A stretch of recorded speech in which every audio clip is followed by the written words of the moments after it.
All right. We ready to do this? Yeah, let's get this shit show on the road.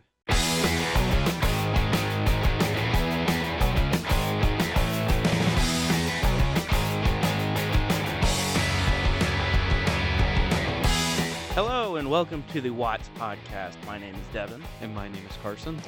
We're independent filmmakers and we're here to talk to you about shit. We're here to talk to you about shit going down in Hollywood or anywhere else in entertainment, really. Yep. Covering movies, music, games, whatever comes to our fancy, really. Right. And we're hoping to give a little bit more of like a behind the music sort of look at things rather than a pop cultural look. If you remember that show. Yeah, yeah, it's an old reference at this point, isn't it? It's an old VH1 reference. But yeah, we don't want to just look at all this stuff from the pop culture perspective. We're more interested in the actual inner workings of the mostly film industry, but also music industry and anything else.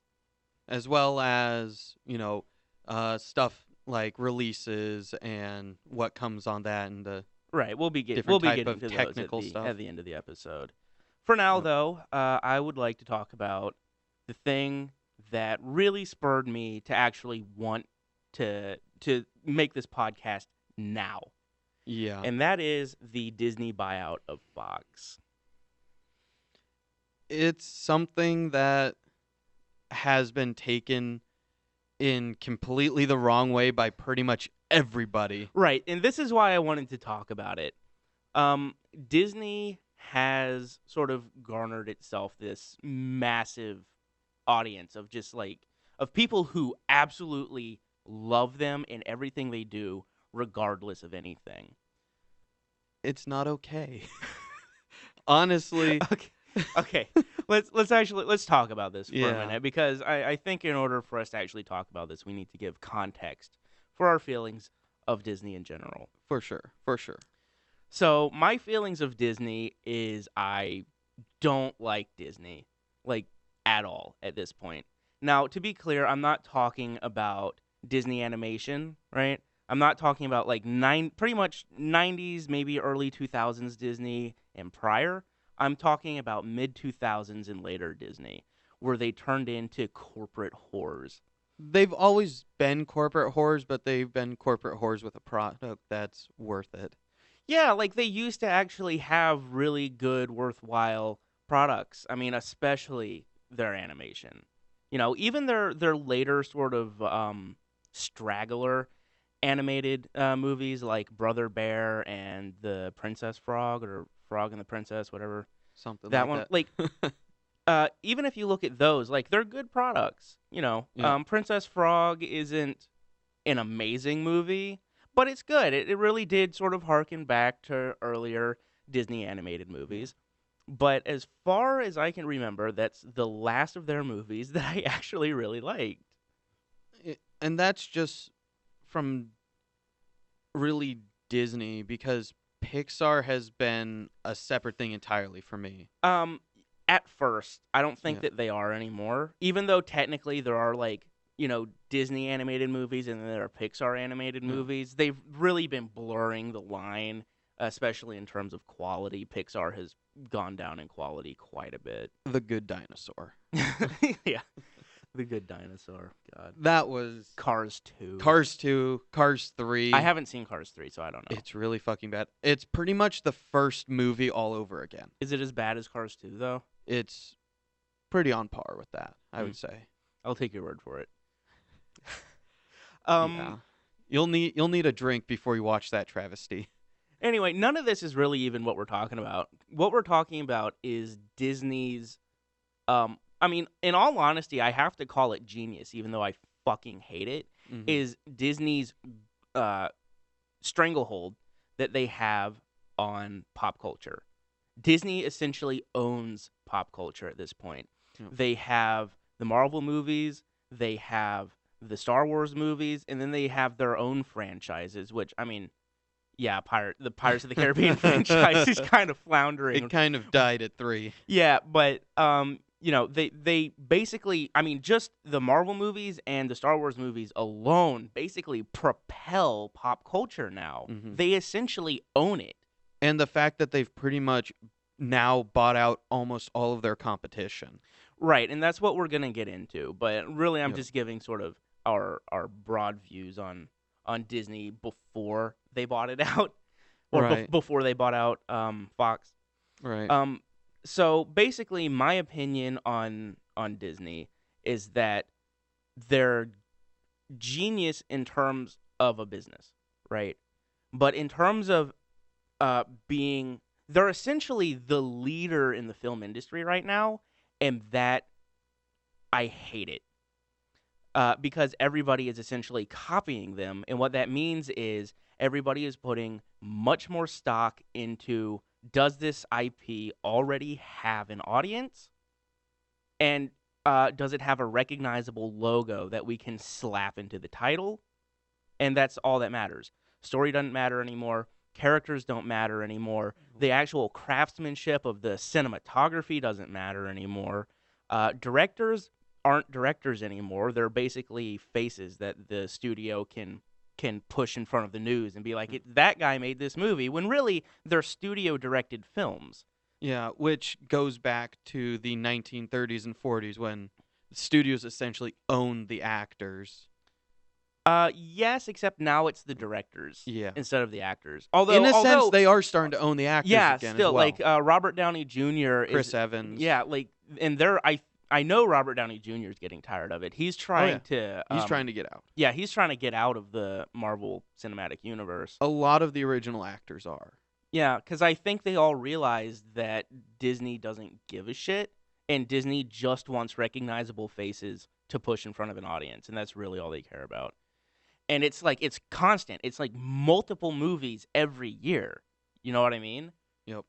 How many Marvel movies have we had this year? Like 3 or 4, and then we have the Star Wars movie, and then it's a repeat. It's the same thing next year, and then the year after, then the year after. Yeah, and they just keep adding more and more and more. They've even said, like, these Star Wars movies, like, that's not the end of it. It's not just gonna be another trilogy of movies. Because one, they also have the like little solo stories. Yep. Rogue One, the Han Solo one. In between each of the main franchise movies.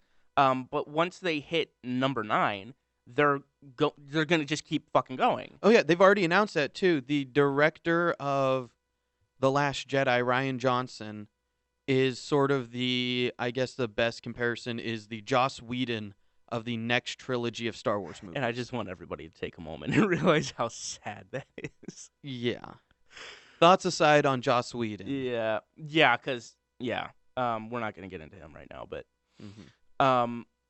so basically, I hate the way Disney has taken control of the film industry.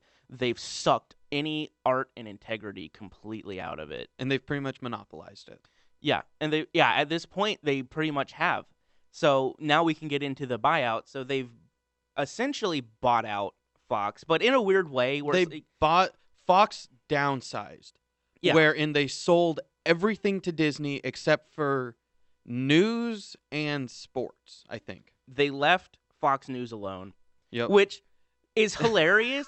But I thought it would have been more hilarious if they just bought out Fox News and just completely turned it into like a 100% liberal. Yeah, that would have been hilarious. But no, they left Fox News alone, and they didn't really like buy Fox Studios per se. They just bought all of the IPs. Right, they just bought out a shitload of their properties. They bought because 20th Century Fox changed its name to 21st Century Fox. That's what they bought. They bought the entire shebang. They bought the company, not just the... They bought pretty much all of the company. That's not what I heard. I heard that they bought the properties. They just like bought out like every fucking movie that Fox owns. I could be wrong. Yeah, same here. I'm not sure, but... Point being, though, Disney now owns a fuckload of properties that Disney really shouldn't own. Including, possibly in the future, Hulu. Well, that's not a property, but yeah. It's part of the holy shit, what the fuck. It is, because basically what's happening is Disney wanted a streaming service anyway. And what better way than spending a whole bunch of money to create your own than to just buy one and rebrand it.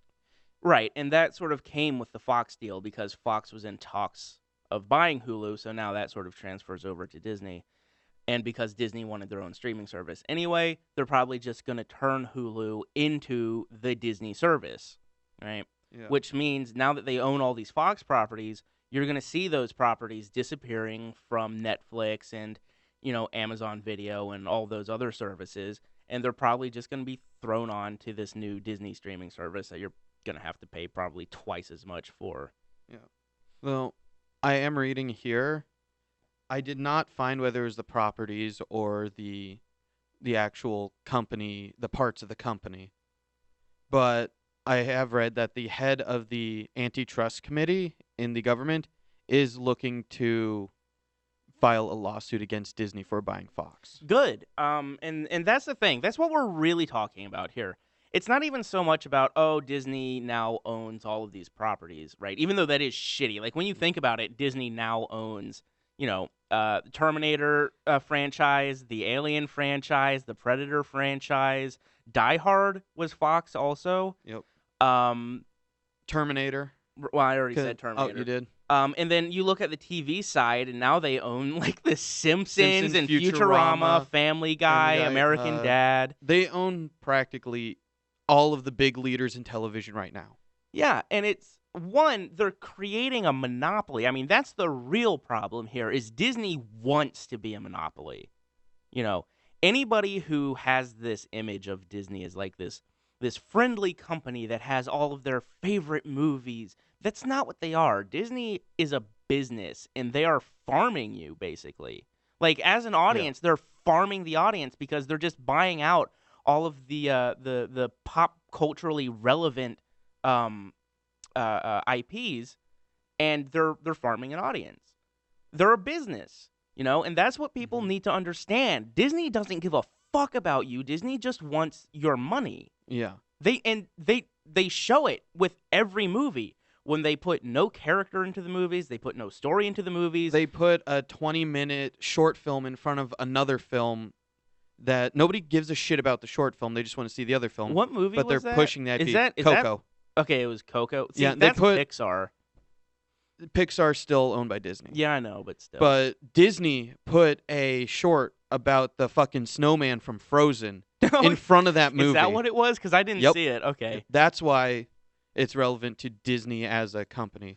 But yeah, so Disney is interested in pushing their properties, as any business is, right? Like, it's hard to begrudge them that, But the problem is they're trying to be a monopoly, and everybody is letting them do it because they've been fortunate enough to cultivate this audience of drones who just think everything that they fucking do is great. Yep. All anybody cares about seems to be, now Disney owns all of the Star Wars movies, and now Disney gets X-Men and Fantastic Four, and Fantastic Four. And that's all anybody's focusing on is, like, those things. It's like, oh, great, now all of our favorite things are in the same place. Even Technically, they get Blade as well, but I mean, they don't have Spider-Man. That's Sony. No, yep. They do have a deal though with them. Yeah, they don't. They have a deal to work with Sony, but they don't actually own Spider-Man. I did find out they do own ESPN and ABC. Yeah, that's what I thought. Okay. Well, they've always owned ABC. Yeah. ABC was always their thing. Oh, yeah. But just for those who don't know. Right. And I guess that's sort of on the television side where they had, like, all the Disney channels. ABC was the sort of more adult channel, but it still like pushed the Disney, we're family friendly bullshit, like, really hard on ABC. But anyway, so all anybody seems to care about is that, oh great, all these Marvel properties are in one place now, so that, now you can see the X-Men in the Marvel movies. Yeah. Fucking yay. And we should have stopped after the third one, but honestly. Yeah, but and so everybody is just ignoring the fact that now Disney owns, like, a fucking huge portion of the film industry. Not that they didn't already, and now it's, like, even, like, monumentally bigger. It's ridiculous. Yep. And we're getting they're not legally a monopoly, but they are effectively a monopoly, Yeah. right? And that's still a huge problem. And the shitty thing is, because they're not legally a monopoly, there's not much that people can do about it. Now, you said somebody was bringing a lawsuit. Who'd you Yeah, say? the leader of the antitrust committee. Okay, so he's bringing a lawsuit, She. and that's she. Okay, sorry, I just assumed a gender. Um, so she's bringing a lawsuit, and that's good Yep. because people need to understand that this shit isn't okay. Like, you can't have one company own this much shit. It's ridiculous. And two, on a more artistic note, like, okay, now you have a company that has historically refused to make adult content, and I'm not talking about porn, right? Like, Oh, no, that's what we were all thinking. but they've refused to make more adult movies, and now they own a shitload of R-rated movies. So what's going to happen to those? Are we going to start getting PG-13 Alien movies, PG-13 Terminator movies? You know, We already got a PG-13 Terminator movie. that's true, and technically we got a PG-13 Alien vs Predator movie. Oh, yeah. And, you know, so what are they going to do with all these R-rated properties? Are they going to fuck up Deadpool and, you know, tone that down to Yeah. PG-13? That was the one thing that I saw that they were talking about. And from what I can tell, they're thinking about it, about keeping them R-rated. But for the most part, the properties that are R-rated in the works already, you know, Deadpool 2, the new X-Men film, Yeah. all those, they're going You're to talking about stay. Logan? No, not Logan. The new one that's coming out that's supposed to be like a horror film, like straight up horror film. Oh, yeah. I don't remember what it's called, but those are supposed to stay R-rated. But from then on, because they're Disney's already they're already in production though. Yeah. So I think to some extent, Disney's had their arm twisted and they're just gonna move forward with these projects. Yeah. But my concern is in the future when Disney just has full control over what's going on. Are we basically gonna lose all of these R-rated franchises? As far as I can tell, from what I've seen, is Disney is thinking about it, but they've already said that yes, the X-Men are going to be in the Marvel Cinematic Universe. Yes, the Fantastic Four are going to be in the Marvel Cinematic Universe, and yes, Deadpool is going to be in the Marvel Cinematic Universe. And from what I can tell, unless they do something like the Netflix properties, which, by the way, are moving to Disney's streaming service. Yeah. I didn't even think about that. I mean, mostly because I don't watch Netflix original stuff, but they do have Daredevil, which, if it was a movie, would probably be rated R. So maybe that says something, but I think Disney is so obsessed with pushing their family-friendly image. Which is weird because you watch the Marvel movies and they're not really family-friendly. No, they're not. Like, yes, they're PG-13, but it's mostly because they just disregard the blood. But, I mean, you know. Anyway, yeah, so you have two concerns here. You have the corporate concern of a monopoly, and you have the artistic concern of Disney's just taking over everything. And it's not like they weren't already. Yeah, they own a bunch of YouTubers now, too, speaking to the, new entertainment center, I guess, of YouTube. Yeah. They own most of the YouTube Red content, and they're the creators of that. Yeah, I don't know how much I care about that, really. I mean, YouTube Red is its own sort of bag of bullshit, but in terms of, like, I mean, movies are what matter most to me. And so in terms of, like, the artistic side, I'm just extraordinarily concerned about a lot of these franchises.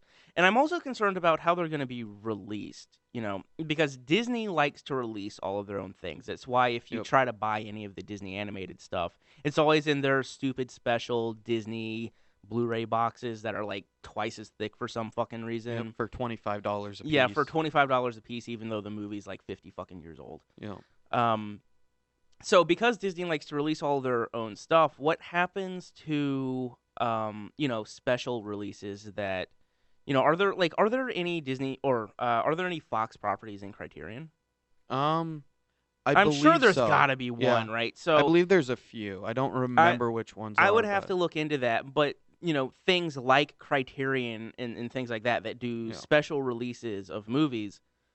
Is Disney just gonna pull them from those kinds of collections and do their own releases? And my best guess with the history of how Disney releases stuff is yes, they will pull them from that. Yeah, because Disney likes to have full control of their library Yeah. to a ridiculous degree, which is, that's when you get into the whole Disney Vault thing. Like, I swear to God, if anybody tries to defend the Disney Vault, I will punch you because like there is absolutely no reason whatsoever a movie can only be released once every fucking 10 years and you better get it now or it'll go away. Yeah. There's no reason for that except that they know they will basically create a mob of people bum rushing stores to buy these fucking movies Oh yeah. because they're going to go away. It's I'm sure that's what they're hoping for with that as well. yes, it's creating an artificial shortage of a product, Yeah. right? It's in much the same way that amiibos work, Yep. right? Where Nintendo purposefully doesn't make enough amiibos to make them seem rare. Mm-hmm. And that's what Disney likes to do is they like to artificially increase the value of their products by, creating artificial scarcity. Yep. So that way they can charge triple what retail price should be. Right. And so, I don't know. Like, I don't want to see Disney be like, oh, if you want Alien, you better buy it now. It's gonna be ridiculous. Yeah. My other concern is old movies like Alien. What's going to happen to them? Because you see with Disney, a lot of their old stuff like Fantasia has been censored because it's been deemed inoffensive. That's It's true been deemed too. Are we offensive. gonna get Disney releases of like Alien, Predator, Terminator, Die Hard? Are we gonna get Disney releases that have had like some of the violence cut out or some of that?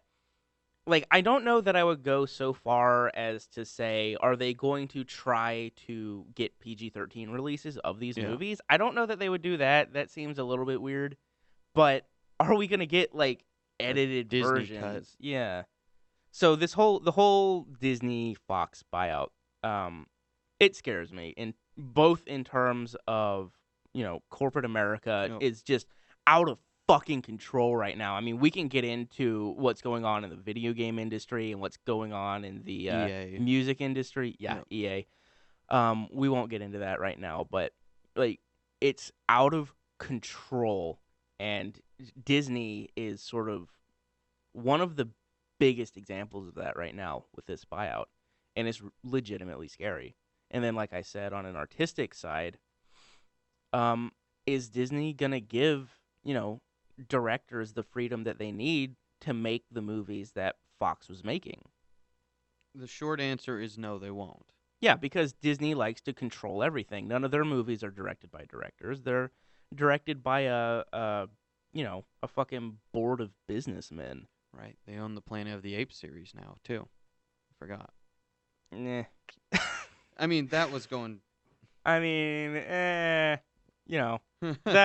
one I don't feel too sad about, but Yeah, but I'm just waiting for the Disney remake of it now. that's true too because with these new Planet of the Apes movies, there was sort of the trilogy of them, and I don't want to spoil anything, but at the end of the third one, it sort of concluded itself. Right, Yeah. so you had that trilogy, so it's kind of over, which means Disney is free to just do their own thing. So you fucking know they want to turn it into a cinematic universe. Oh, yeah. You know they do. Or even if not a cinematic universe, at least a never-ending franchise. Yep. And that's another thing that I'm concerned about with, Terminator, Alien, and Predator. Are they going to try to like turn that into a cinematic universe and merge all these properties? That, I would say, is probably... It's probably a yes if it even crosses a thought in their mind. Like, they... Oh, somebody's already thought about, Yeah. at mean- least Alien and Predator. They've done it before with Alien, Predator, and Terminator in the comics. Has Terminator shown up in the comics? Yes. Okay. Yeah. And so there is already the source material. I'm sure that'll be brought to whatever Disney executive that, hey, look, this has happened. We can do this now because it's already happened. Yeah. And so, yeah.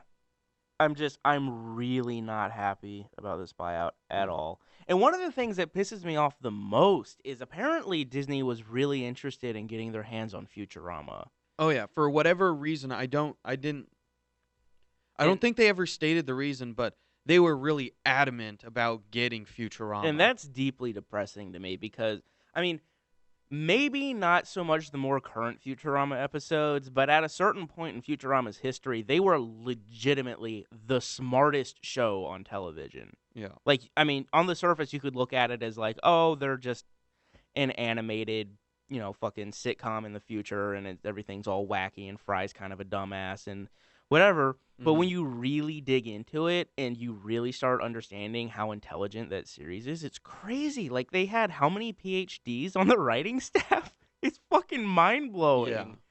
And it's also one of the most like emotionally true animated shows.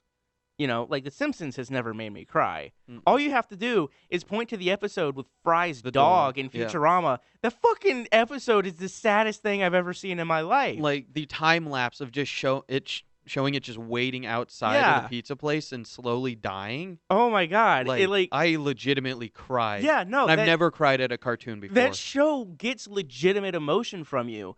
And knowing how Disney tells stories, at least now, like Disney Yeah. used to be good storytellers, but the way they tell stories now, like if it's Cartoon Network that was producing the more current episodes of Futurama, right? I believe so.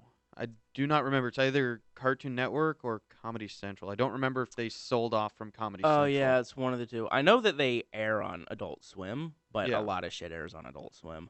It's basically one giant syndication block. Yeah, pretty much. But either way, like the episodes haven't been great for the past couple of years, but I can only imagine how much worse they're going to get under Disney if Disney keeps producing episodes. That's true. They could just Maybe they could just cancel it like they did with the Star Wars Clone Wars 2008 cartoon. Yeah, maybe they just want to syndicate the shit out of it. I don't know. But whatever it is, I can tell you it's probably not going to be good. I have a feeling that they wanted this because they saw it gets a lot of viewers, it gets a lot, and with viewers is the revenue from that. Yeah. And they probably didn't like that somebody else had all that revenue from a show. All right, so let's move on from the Disney debacle. What else is going on in the industry right now? What else is going on? Yeah, what do you want to talk about? There are a few movies coming out that have interested me. Specifically, Annihilation. Yes, Annihilation looks fascinating. I haven't read the books. Neither have I. I had never even heard of the books until I saw the trailer for Annihilation. Yes. Would you like to describe the trailer for it or what the movie's about? So I'll describe what somebody else described. All right. What they basically said about the books is that it's like taking Arrival, which is another great movie, by the way, Yep. and mashing it together with Lovecraft. That right there sounds fucking amazing. And then you put the director of Ex Machina at the head of it. It just sounds like a fucking amazing movie to me. Yep. So I'm really excited for that. Trailer looks a little bit. The trailer looks a little bit made for TV to me, actually, in terms of the production value. But the story looks really interesting. I will say though, as much as I want to, I can't take Queen Amidala fucking seriously, man. Yeah, I don't think I've ever been able to take Natalie Portman seriously in a role recently. And especially in that trailer, she looks like a child dressed up like a G.I. Joe. I mean, that's what I thought she was at first. She has like a tiny head in that big ass uniform holding a gun. It looks wrong. Like, I'm hoping that she'll change my mind in the movie. I'm hoping that she's great in the movie and that she fits the role perfectly. But just looking at her in the trailer, it looks so off and out of place. Yeah. Also, it's fucking creepy how she hasn't aged. Right? Right? It's Oh fucking my God, disturbing. So, yeah, no, I'm excited about Annihilation. That looks awesome. Another one I'm interested in is All the Money in the World. Yes, that's what I was about to say. Which all the money in the world comes out next Friday. Yeah.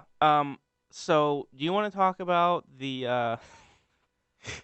Do you want to talk about it? Kevin Spacey. Do you want to talk about it? All right. So, All the Money in the World is based on a true event where the richest man in the world at the time, Jay Getty, his grandson gets kidnapped. What year or does one it of his take place in? grandsons. It's like the 60s or 19 70s. It's either the 60s or 50s, I believe. Okay. And it's about them trying to find his grandson, and the title of the movie comes from the fact that he said he would not pay all the money in the world to get his grandson back. I don't think that's the line, but It's not the we'll exact. go It's with it. paraphrasing. All right, fine. It's pretty much what he said in real life, though. all right. Well, But from okay. there, First of all, let me say, yeah. all right. Son of a bitch. What's his name? The director. Ridley Scott. Yeah, Ridley Scott. So I have sort of a love-hate relationship with Ridley Scott. Mhm. Alien is one of my favorite sci-fis. But from there, like Ridley Scott, in terms of his sci-fi movies, I hate almost all of them. Yeah. Now Blade Runner is a weird case. Like I love the look and feel of Blade Runner. Yeah. But I think even most people who like Blade Runner would say the story is a little bit questionable. Especially if you watch the original cut of it with Harrison Ford's shit-tastic monologue over the whole thing. But, especially you look at what he's doing with the Alien franchise currently, where it's like you have Prometheus and then you have Alien, what was it called? Covenant. And then you have the new Alien movie. Which, is he directing? Yes, I believe so. But Prometheus and Alien Covenant are both just terrible movies. Alien Covenant is worse than Prometheus. For sure. Prometheus is at least sort of weirdly interesting. It has some like odd ideas that are sort of interesting going on in there. The problem is he doesn't explore any of them. They just bring them up and then, okay, they just don't talk about it. So it's a really frustrating movie for me to watch. And of course, it looks digital as fuck. Yeah. Because it was shot digital, and then there's just shit tons of CG all over the place. And then you look at Alien Covenant, which was supposed to be, at least how it was marketed to us, it was supposed to be, like, oh, we're going back to Alien, like, right? They're on a ship, and the alien creature that isn't quite a xenomorph, but whatever, is like running loose on the ship and murdering people. Yep. That was only like the last half hour of the fucking movie.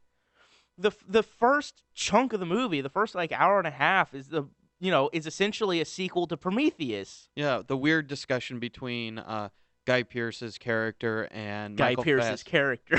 The weird discussion between his character and his character, basically. Yeah, between Guy Pearce and Michael Fassbender, and then from there. Oh, wait a minute. Pretty much nothing. Who plays happens. David again? Michael Fassbender. Michael Fassbender, right. I got him mixed up. Yes. Right. So it's a weird discussion between Michael Fassbender and Michael Fassbender. Yes. Okay. So basically, you look at it, Ridley Scott's sci-fis, and they're, except for the first Alien, all of his sci-fis are really sloppy. Now, Blade Runner looks great, but the story itself is sloppy. If you had put that story into the hands of just another director, it would just be a shitty, 80s sci-fi that got lost to time. Yeah. So he made it look great, and I give him credit for that. Yeah. Though I'm not sure, and I won't get into the sequel of that, but I'm not sure how Denis Villeneuve would have directed the original. Denny. However the fuck you pronounce his French ass name. Denis Villeneuve. But he did a great job with the sequel to it. Yes, I do wonder what it would have been like if he directed the original. Yeah. Well, having seen the sequel, it wouldn't have been as dense visually. For sure. We know that. But anyway, so in terms of Ridley Scott, though, so his sci-fis are sloppy as fuck, and he always tries to. It seems like he's always trying to say something, profound with his sci-fis, and it just falls flat on their faces. But when you look at his drama, his dramas, right? You look at American Gangster. Yep. You look at Thelma and Louise. Thelma and Louise, Matchstick Men, which most Yep. people don't really know Matchstick Men, but that's a good movie too. If you look at his dramatic work, Yeah. it's much better, right? Yeah. Even Black Hawk Down was Yep. him, right? Yep. His dramatic work is so much better than his sci-fi work, and I've been saying for years since he started fucking up the Alien franchise that he needs to just go back to doing dramas. It's what he's good at. Mm-hmm. And finally, he listened to me because I know, Oh yeah, he likes we're to buddies, listen to us. when Yeah. we have conversations, I say, you should totally just Deeply personal. yeah. But no, so now we get all the money in the world. Yep. And the trailer looked great. Oh yeah. And when you see Kevin Spacey in it, yeah, it looks like he's buried in prosthetics, but whatever. Kevin Spacey's a great actor. Mm-hmm. And then it was supposed to release on Well- the 10th of December. yeah. And I was looking forward to that. And then I went to look up showtimes like a few days before so I could go see it. And where the fuck did it go? It wasn't there on the slate anymore. So I look into it, and it turns out they pushed it back to the 22nd of December to replace Kevin Spacey with another actor. Yeah, and I don't think that's news to anybody. Mm-mm. I'm sure anybody hearing this already knows that. Oh, yeah. Because it's big news. Kevin Spacey had his the thing. The that- Weinstein effect happened to him. Yeah. I disagree with that name, but all right. That's what they're calling it now. So Whatever. Point is, Kevin Spacey had the thing. We'll just call it the thing because I don't want to get into it right now because Yep. that's a whole fucking other conversation. Oh, yeah. And so they decided, PR would be better. Let's replace him with I don't know who the hell they replaced him with. I can never remember his name. Christopher Plummer. Ah. Who a lot of people would know more recently from the American remake of Girl with a Dragon Tattoo. Yep. He's a great actor, right? But the whole thing just comes off as completely fucking pointless. Ham-fisted. Yeah. Well, it's like, okay, Kevin Spacey got into a bunch of shit, which means we have to completely erase him from this movie that's already finished so that people will actually come see it. How many people would have protested that movie? I mean, honestly, do you think like anybody gave that much of a shit? There might have been like one or two theaters with like 3 people outside. Like, but do you think enough people would have given a shit? No. Because what you have to remember also is this isn't like a big summer blockbuster movie. It's not gonna do, Marvel numbers. It's not gonna do Marvel numbers. It's not gonna do like Prometheus or Alien Covenant numbers either. Yep. It's a drama. We all know dramas don't make as much money. And I don't think the audience for that movie is the audience that would be so petulant as to be like, this movie that looks really good, I'm not going to see because the actor did something shitty. Supposedly shitty. We're not going to get into that. That's a whole We're not going to get into that. big business. I kind of think if this had happened to like a Marvel movie, like if Robert Downey Jr. had got himself into some hot water. Yeah. Actually, I'm surprised that has, because he's gotten himself into hot water in the past, and I'm surprised that hasn't come up yet. Yeah, I was gonna say like people might boycott that, but actually Marvel fans are such drones that they might just rally around him to protect him. Like, no, don't hurt Iron Man. Yeah. But like you get what I'm saying, right? Where it's like it's gonna be a smaller movie regardless. It just it makes me mad because now we have like a bunch of other questions, right? Like, are we ever gonna see the Kevin Spacey cut? What if the Kevin Spacey cut was better? You know, and will we ever see it on Blu-ray, whatever? You mean the Kevin Spacey cut? Yeah. Yeah, like, are we ever going to see it on Blu-ray? I don't think we will, at least not at first. But here's my big question. See, I'm a connoisseur of behind the scenes, of behind the scenes documentaries, right? Yes. Yes. So, are we ever going to see behind the scenes for All the Money in the World? Because it's all going to include Kevin Spacey. Yeah. So that's the big question is, like, are they going to, like, release that? At least, I mean, that's the big question for me. I know, like, general audiences probably don't give much of a fuck about that. Yeah. But for me, you know, like, it looks like this a big, grand sort of epic kind of drama. I would love to see behind the scenes of it. Mm-hmm. And now we're probably not going to for PR purposes. Yeah. It's fucking stupid. That's the one thing. I don't know what'll happen with this now with all that, but I'm trying to remember back to Gladiator. Mm. One of the actors in that, I don't remember his name, and I should know it because he was like a really big name. He died during production, That's and they different, replaced though. him with a CG face. That's And I don't, different though. yeah, I don't Because think you saw the actor who replaced him ever in the behind the scenes. yeah, well, again, that's different because Yeah. that's more like, well, we have to finish our movie, and it's sort Yeah. of paying homage to the actor who died. This is literally like that actor is a PR nightmare right now, so let's pretend that he doesn't exist. Right? Yeah. So I have no idea what's going to happen with that. Either way, it's going to be a clusterfuck. Yeah, You for know. sure.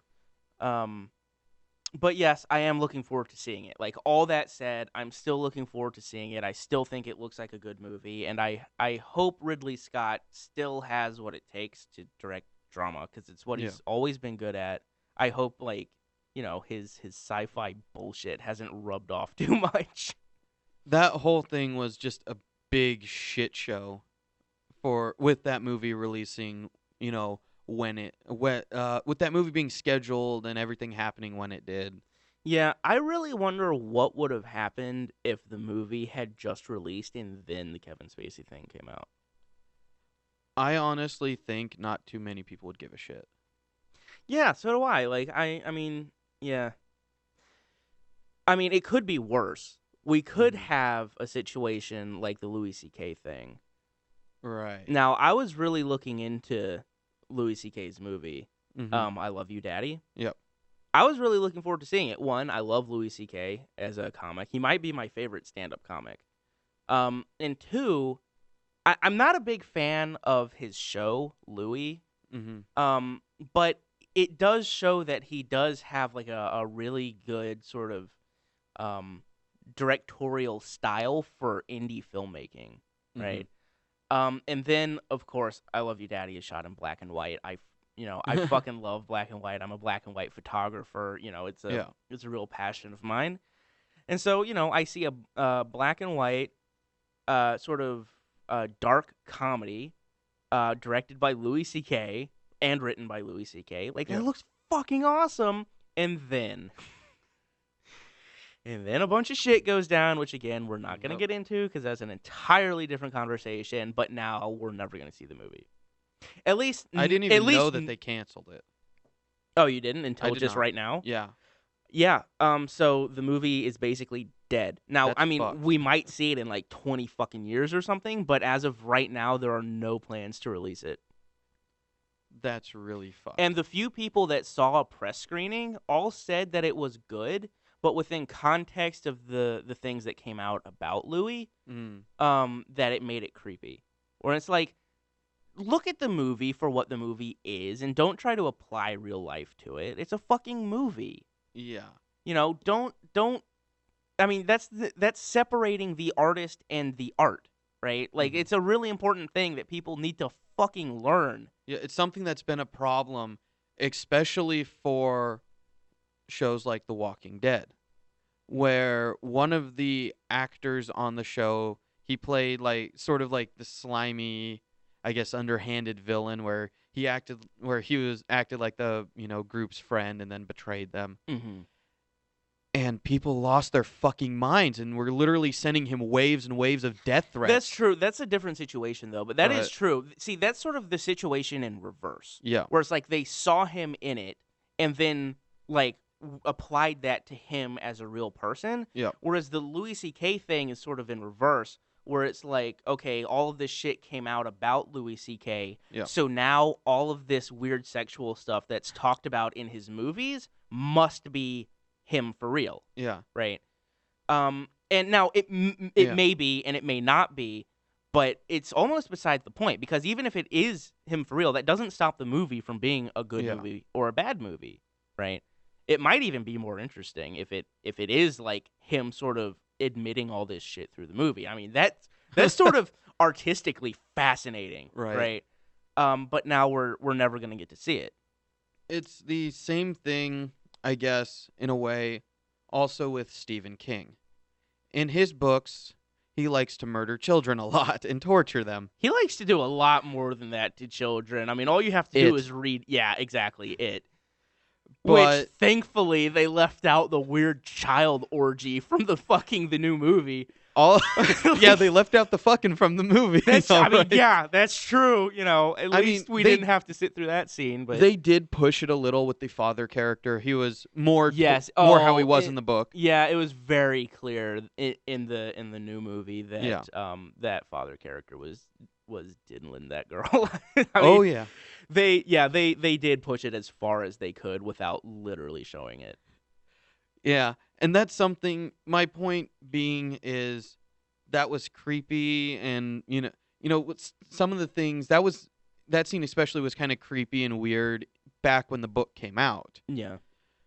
But nowadays people look at it and for whatever reason are accusing him of it being a wannabe child murderer.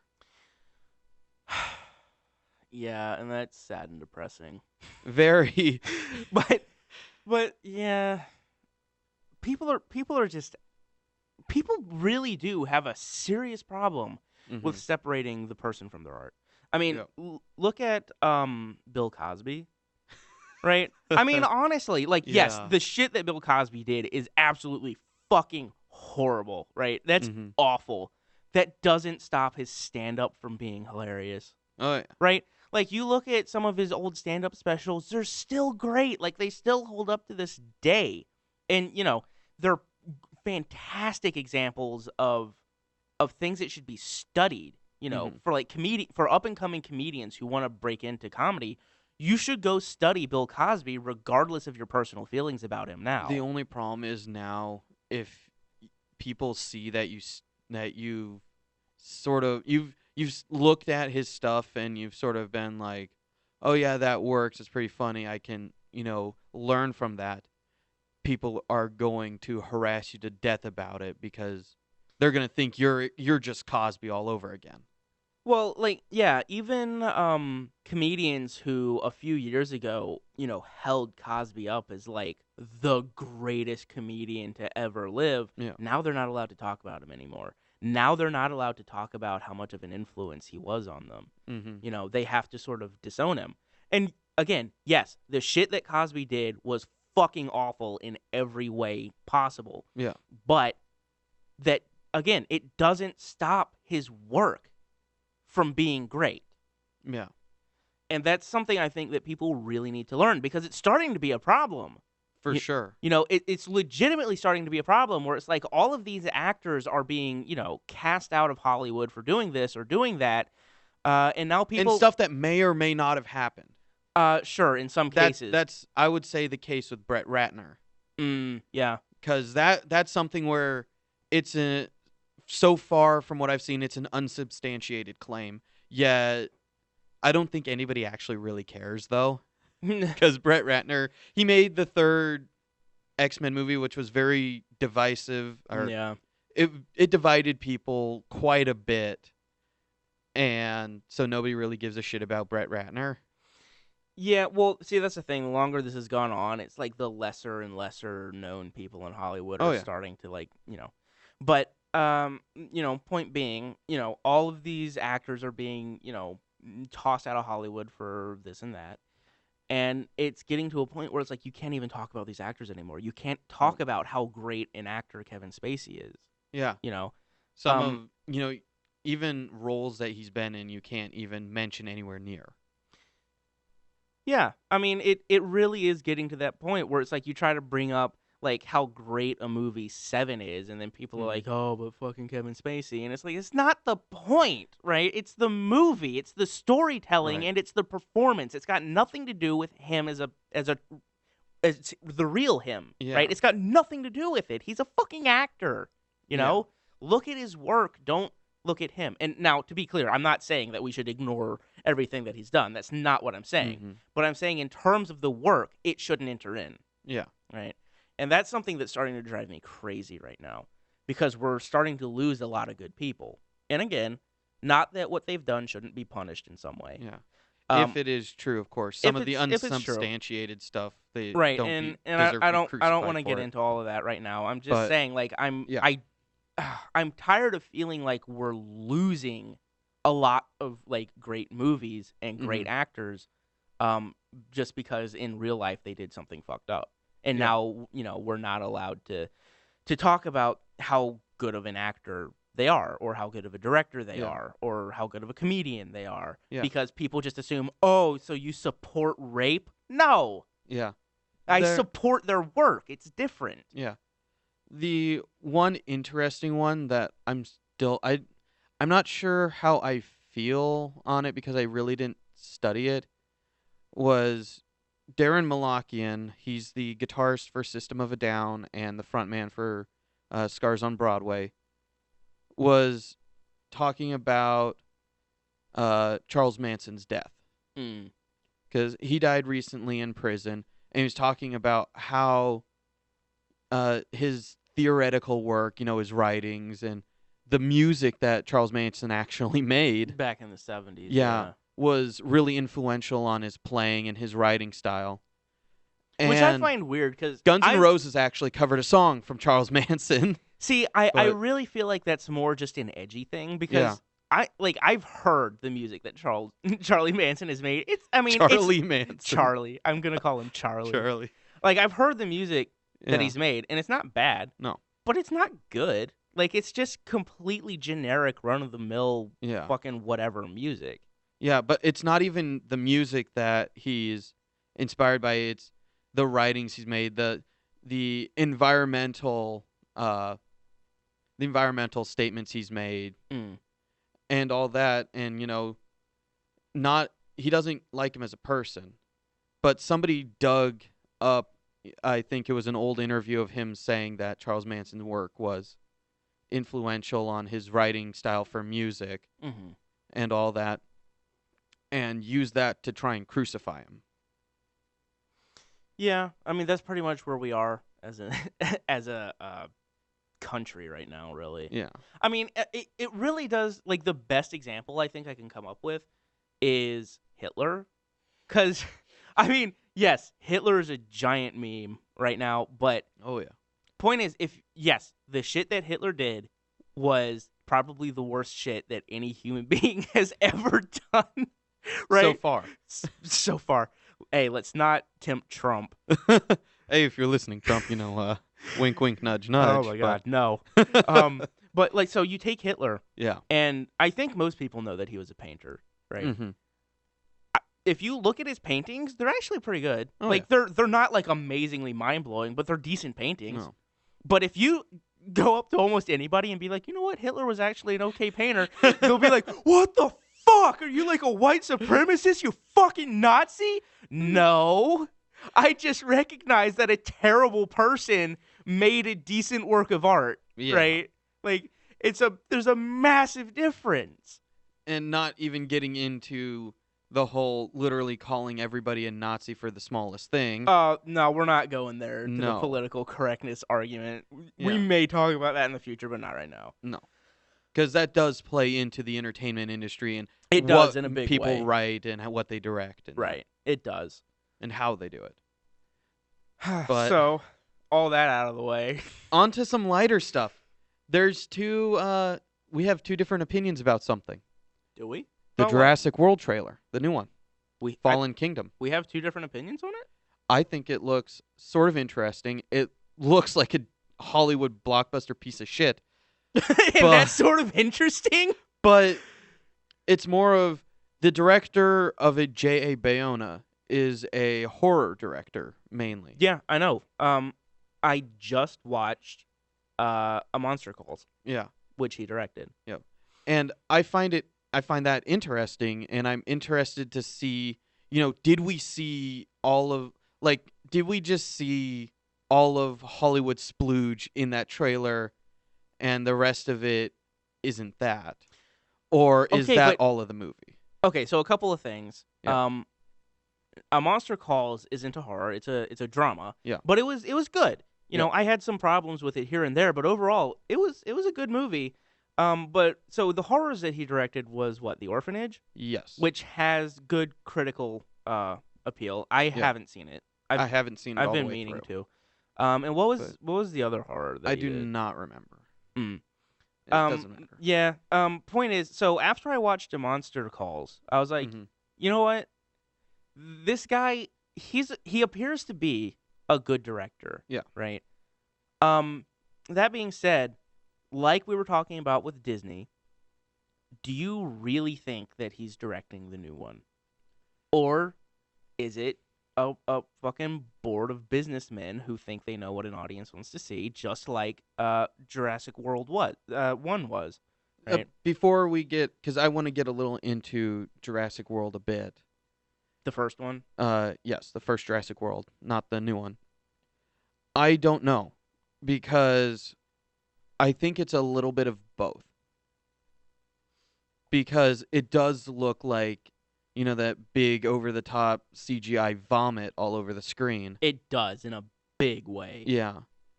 But I'm not going to discount, the fact that J.A. Bayona pushed to have, a lot of practical effects over CG. The CG that, as far from what I could tell, they only use CG to show, the dinosaurs like running like that. I'll believe it when I see it. Yeah. I can tell a lot. There's a lot of the animatronics at the end with them being. At the end of the Spoiler trailer, alert. you Yeah. mean. Spoiler alert at the For end a of the trailer. trailer? People get pissed about this. Trust If you me. get pissed about spoilers for a trailer, fuck yourself. Yeah. I'm sorry. Essentially, the whole plot is the volcano on Isla Nublar is going to erupt. It does, and they are on like a Noah's Ark quest to get the dinosaurs off the island. Save the fucking dinos. And there's a scene where it shows the island being, I guess, from the inside of a transport going away from the island with a bunch of dinosaurs in pens. And those dinosaurs in pens are all animatronics. See, here's the thing, though, is like, okay, Mhm. whenever a director makes a push for, okay, we're going to do as much practical as we can, Yeah. right? Like Blade Runner 2049. 2049. Great. Like, I'm all down for it. I'm 100% behind that decision. If a director makes a push to shoot on film, all down for it. Yep. 100% behind that decision. But ultimately, what matters most is the story. Yeah. And I do not have faith that there's any kind of reasonable story behind it. Like, I just don't. Like, Jurassic World. It does seem all over the place. Jurassic World was a studio nightmare. It was just Yeah. like, let's fucking throw in as much fan service as possible. You remember in Jurassic Park when, Ian whipped out the flare? Well, here's the flare again. Right. You remember the original T-Rex? Well, here it is again. You know. And to a point, like, that's fucking shit. To a point, though, I can't really discredit the movie for doing that, because that's what The Lost World was. It was full of those references to older movies that Spielberg was inspired by. Like, filled to the yes, brim. but here's the difference that Spielberg was inspired by. Yeah. Not trying to Recreate. garner fan service, right? Yeah. There's a difference. There's a big difference, right? Mm-hmm. So when you're basically trying to get people excited over nostalgia, it's different from putting in references to movies that inspired you personally, Yeah. right? There's a big difference there.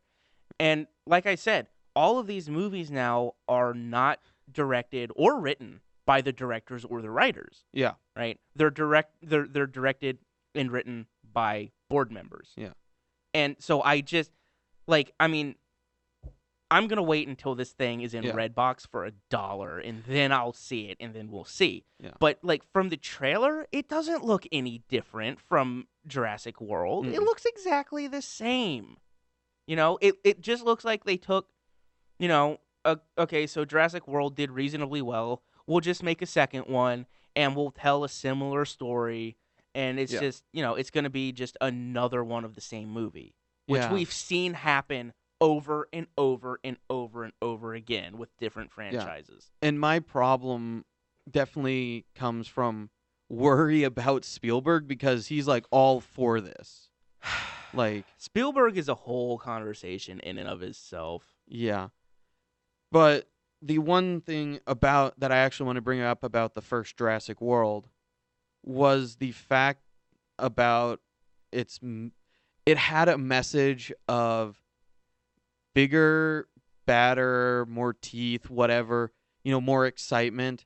That's all people want to see, and that was the downfall of the park. But the problem is they got lost in doing that themselves while trying to be a deconstruction of it. Yeah, I don't know that they were trying to be a deconstruction of it. I think they sort of happened across that accidentally because you're Mm. right. Like It was a theme in the first one as well, though. The first yes, Jurassic Park. yes, it was, but the difference is the first Jurassic Park had talent behind it. Yeah. I guess that's more effect of what I'm trying to say with that is Jurassic Park 1 knew what it was doing, had the talent to do what it was doing behind it. Jurassic World wanted to imitate that a bit, but probably didn't think about it at first. And then when they realized it, they didn't have the creative ability or the talent to back it up. I just think they didn't give a fuck. Mm. I mean, it's, I don't know. I still hate the first Jurassic World even more than 3. Because I at least like, found entertainment in 3. there's entertainment value to be had in 3, even if it's sort of so bad it's good kind of entertainment. Yeah. Because the third one is pretty goofy. Like a lot of its animatronics are like goofy as hell, where you just see like this weird rigid dinosaur just pivoting on one point. Yeah. I mean, there's a lot of goofy shit in it, and there's some entertainment. There's some charm to be had in that. I did enjoy it. Did have proper use of how CG should be used when the Spino and the Rex were battling, where they used CG to enhance the muscles moving on the big animatronic. Yeah, they didn't do the entire thing CG. They used CG to enhance what they filmed physically, yes. And I'll give it that. But I'll also give it that Joe Johnston, the director of the third one, set out to make a certain type of movie, and he made it. In the behind the scene, and what I mean is in the behind the scenes for Jurassic Park 3, he said that he set out to make an entertaining movie that sold lots of popcorn. He made that. At the least. People hated it because they came to expect a much higher standard from Jurassic Park. Right, that's the thing, is people should expect a higher standard, not just from Jurassic Park, but from movies in general. Everybody, like, Hollywood is so invested now in just making, like, oh, people will be entertained because it's colorful and there are lots of explosions and we'll sell popcorn. Nobody's interested in telling a story anymore. That's why when I see huge budget movies, like the Marvel movies, like the Star Wars movies, like Jurassic World, I can't help but assume that it's going to be crap. And the fact that the trailer isn't a good trailer, especially with Colin Trevorrow being the main story driver behind this new movie. Like, he is the screenwriter for Jurassic World Fallen Kingdom. He's the Joss Whedon now of this new Jurassic World trilogy. And so I mean, the only movies that I get excited for anymore are movies by directors or writers that I already trust inherently, like David Fincher or Quentin Tarantino or Denis Villeneuve. Like, these are guys that almost consistently make great movies. They might have, stumbled over, one or maybe two movies here and there, but overall their catalog of movies have been extraordinary. Yeah. And I'm not saying that literally every movie has to raise itself to the level of the greatest movie that you've ever seen, right? I'm not saying that. It's just, it seems like the movies that are coming out now are either great or literally nobody tried, right? There's no in-between anymore. The last in-between movie that I saw was War Dogs, where it's like, this is a good movie. This movie is what you should expect from, like, you go to the cinema, you pick out any movie to watch. It should at least raise to this level of, like, it has good characters where you can follow their wants and needs, they have character arcs, and it has good pacing.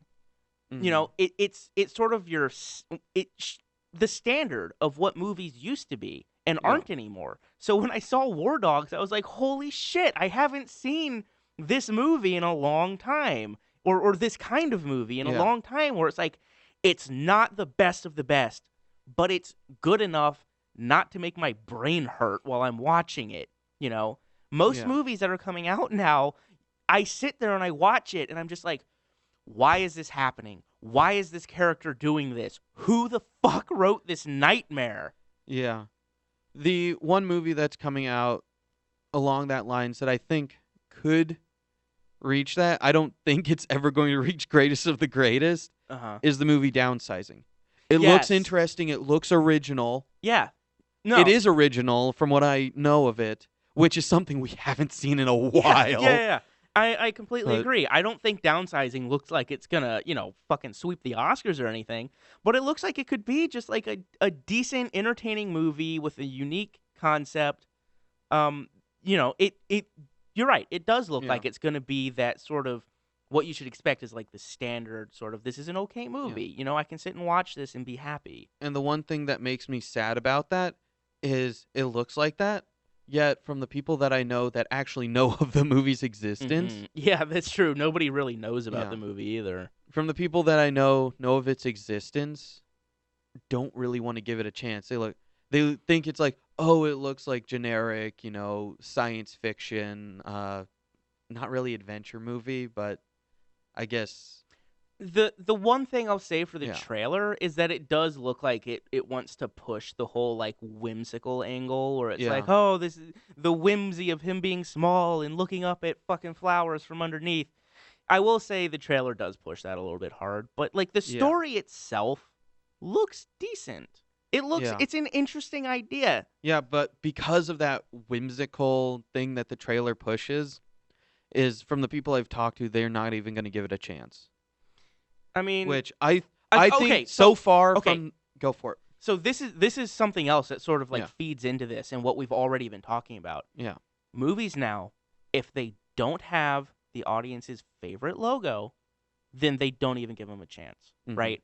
The audience recognizes and loves the Superman logo. They recognize and love Iron Man and, any of the Marvel characters. They recognize them. If you slap their logo onto any movie, it'll make $1 billion and people will say how fucking great it is even if it was shot on an iPhone in somebody's backyard. People will still be like, this was the best movie I've ever seen because it has my favorite logo on it. yep, As soon as and something unique and original comes out, and to be fair, I haven't seen Downsizing. I don't know how no, unique and original it truly is. no, I But don't. as soon as you Yeah, see a concept like that or something that's not already a known quantity, people don't give a shit. yeah, And it makes me so sad yeah, because that's what's cultivating the state of the industry right now is the fact that people only watch shit that they know what it is beforehand. And yet everybody's concerned about spoilers too. Right? mm, It's like, really? Do you think Iron Man is going to die in this one? No, he's not. yeah. No You matter know, how much they try and push that, oh, this character's coming to an end, he's not going to come to an end. no, and even if he does, they'll fucking bring him back in 2 movies. Yeah, and the way that I've seen that they've gotten away with that, like, because I know that they've had characters that have just magically gone off and then reappeared, Yeah. is they think it's okay because comic book logic. Because comic books do that, where you have a story arc and, Robin Yeah, yeah. dies at the end of the story arc, and then a new writer comes along and is like, I didn't like that Robin died because I had an idea with Robin in Yeah, the and story. by the way, that sucks in comics also. Oh, yeah. Like, we're not just talking about, like, oh, the movies. No, when they do shit Yeah. like that in comics, it's fucking retarded, too. Especially the Death in the Family storyline, I believe it was, in DC Comics, where they killed off Jason Todd, the current Robin. Hmm. They killed him at the hands of the Joker, and then he was dead. And then Yeah, the fans voted for that, and they got upset about it. That's a whole nother conversation. that was the Red Hood movie, right? that's what it Batman Under the became. Red Hood. That's Yeah. what it became. Yes. Yeah, what it became. I don't mean that was Yeah. literally, but yeah. But and feeding into that, that storyline ended. Hmm. Another writing team came in. They didn't like that Jason Todd was dead. They wanted to bring him back, but they didn't know how. And so then they decided, oh, he was resurrected by this magical thing that we've only mentioned once before, and then he became a villain. And that was what became the Red Hood movie, or Under the Red Hood movie. Yeah, so basically the point is people are fixated on symbols and logos and, and that's why Blade Runner 2049 really shocked me. Like, I really thought Blade Runner had a bigger following than it apparently does, because you have all of these shit-tastic Marvel movies that don't give a fuck coming out for a year or whatever, and then something actually good comes out, something where a director clearly gave a really big shit, and put a lot of effort into making it and created something great, and nobody went to see it. Nobody cared. Nobody cared, and it pisses me the fuck off. Yeah, the movie flopped. Like, let's get that straight. The movie critically and audience-wise was really successful, but it flopped in theaters. Yeah, financially it flopped. Even though everybody who saw it loved it. Oh yeah, I loved it. So did I. It flopped financially, and it's fucking mind-blowing to me. People do not care about quality. Yeah. All they care about is, does it have my favorite character in it that I've already seen in 30 other fucking movies? Yeah. It's something where plays into, I'm worried for his Dune film. Oh, Danny Villeneuve. Yeah. Yeah. He's remaking Dune. Yeah. Let's not get into the fact that Dune will take 3 8-hour movies to truly understand. Dune, but when you talk about Dune, you have to understand the novels are going to be cut down. Like, it's as simple as that. But Dune is a franchise that's held dear to my heart. I fucking love the novels. It was what got me into the space opera genre in the first place, which I have thoughts on Star Wars and that. Star Wars isn't a space opera. It's considered one. George Lucas called it one, and now it is one. It's not anymore, but especially if you look at what Disney did to it. Oh, yeah, especially the Disney movies, yeah. The original trilogy, and to some extent the prequel trilogy in the fact that it went on the big tangents about politics. But it's something that got me really into that, and the fact that Denny clearly gives a shit about Dune, and he's going to bring what he brought to, Enemy and Sicario and Arrival and Blade Runner 2049 to that. And nobody's going to see it. Prisoners as well. Yeah. He's going to bring all that to Dune, and nobody's going to give a shit. What we should say about Denis Villeneuve is he might be the single best atmospheric director working right now. For sure. And that is needed for Dune. Yes, nobody else can do Dune. If you watch Prisoners, the atmosphere in that fucking movie is just crushing. And it's the same with all of his movies, Enemy and Sicario, and he brought that atmosphere to Blade Runner 2049 also. Even though I do think it was his weakest atmospherically, because it didn't have the density that the original did, and it really needed the dense imagery. But that aside, he is the perfect director to direct Dune, something that needs that kind of atmosphere, something that thrives on its atmosphere. Yeah. And to talk about Blade Runner 2049 a little bit more, and what you said, it wasn't as dense as the original, it's because it didn't really follow the original. It followed the novel by Philip K. Dick, Do Androids Dream of Electric Sheep, more than it followed the original Blade Runner. To be clear, when I say dense, I'm talking visually dense, not story-wise. Right? I'm talking about how when you look at the original Blade Runner, you look at the city. Yeah. It's so packed and cramped. I was talking about that. Yeah. In the original Philip K. Dick novel, it's really sparse. It is pretty much Blade Runner 2049 in book form. Like, Okay, it's well, very, very the similar. original Blade Runner is more impressive, and it works. Like, Yeah. like having that really dense atmosphere of just like fucking city lights and shit Hmm. everywhere, people crammed into city streets. It's great atmosphere, and it looks beautiful. Yeah. If you like just freeze frame some of those shots, I mean, you could sell them as high art. Oh, yeah. you know. And the remake didn't really, or not the remake, the sequel The sequel. 2049 didn't really have that. It had a few, but other than that. And like I to be fair, I liked the very opening of it, where it Hmm. opens and it's like very empty and foggy, and it just there's really nothing there except this little house in the middle of fucking nowhere, right? That's cool. Like, I'm not talking about Hmm. that. What I'm talking about is when they're actually in the city, right? It needed to look like the original, and it just Yeah. doesn't. Yeah. Uh, was it? I can't remember, but was it still in L.A.? The The original new isn't one. L.A. Uh, thought the original was. The original was San Francisco. Was No, it? the city was never named. It was never named. No.